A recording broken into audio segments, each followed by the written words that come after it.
Let's first take a look at this graph over here. In order for us to carry out the transformation, we need to add in one more piece of information that is not given to us by the question, which is the equation of the oblique asymptote over here.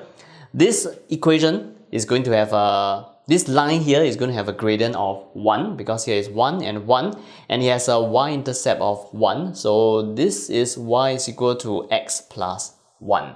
And now this graph is going to be transformed to this graph. There are two transformations here. One is in transformation in x, and the other one is the transformation in y. Let's do this transformation first. Let's try to sketch a graph of y is equal to f(x) plus a. And from this graph to this graph, it is going to be a translation to the left by a units. So what we are going to be getting is going to be something that is like this. Since this whole graph is going to be translated to the left, the oblique asymptote is going to be translated to the left, and this point here is going to go to the left, will be minus a and 0, and the minimum point will be now on the vertical axis, the vertical y-axis, because this is a units, so translating it to the left by a will give us a 0 and b. The horizontal asymptote remain the same, so we have this. And now this graph is going to undergo one more transformation to the graph of y is equal to f(x) plus a minus b. And here is the tricky thing. If you have to think about it, I think most students will try to translate this graph, because it is minus b, down by b units. But that's not the case, because if you were to look closely at what we have here, b is actually a negative value, which means that minus of a negative value is going to be positive, which means that this graph, rather than translating it downwards, it is supposed to be translated up by modulus of b units. So what we are going to get is one that has a horizontal asymptote, and this horizontal asymptote is y is equal to minus b, because again b is a negative value, so reflecting b up, it is going to be minus b. And we will have an oblique asymptote.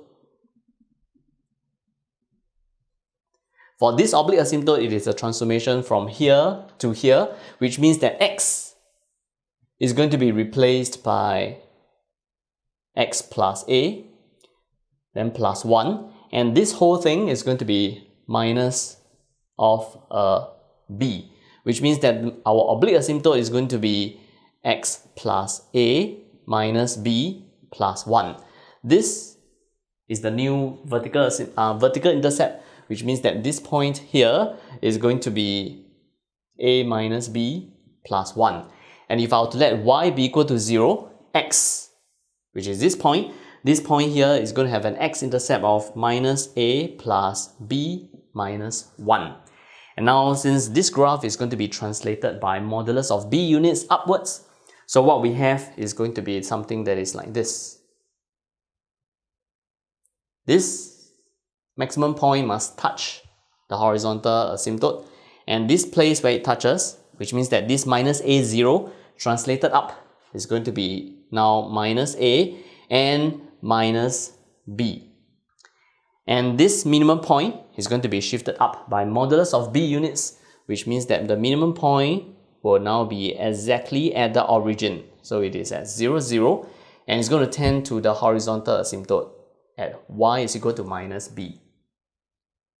First, let's work on the asymptotes of the graph y is equal to fx. There's an oblique asymptote here with a gradient of 1. That means the gradient of the graph fx is going to tend to positive 1. So on here, we have a horizontal asymptote, and this horizontal asymptote will be y is equal to 1, since the y value here represents the gradient of the graph y is equal to fx. There's another asymptote, which is the asymptote y is equal to 0. And when the graph tends to y is equal to 0, the gradient actually tends to 0. That is why we have a new horizontal asymptote here, and that is going to be y is equal to 0. Then let's mark out all the points where f prime x is equal to 0. Here is one point and here is another point, which means that on here, the y value when x is equal to 0, the y value here represents the gradient of this, is 0. So this point here is going to be a point where our graph is going to intersect. And another point is going to be when x is equal to a, f prime x is 0. So the graph is going to intersect another point here, which is at a, 0. Then let's mark out the regions where the gradients are positive or negative. On the left hand side of 0, f prime x, the gradient of this, f prime x is positive, which means that on the left hand side, my graph must be above the x-axis. Then between 0 to a, the gradient becomes negative. So between 0 to a, the gradient, the graph of f prime x is going to have negative y value. Then after a, the gradient becomes positive, which means that after a, the y value is going to be positive for the graph.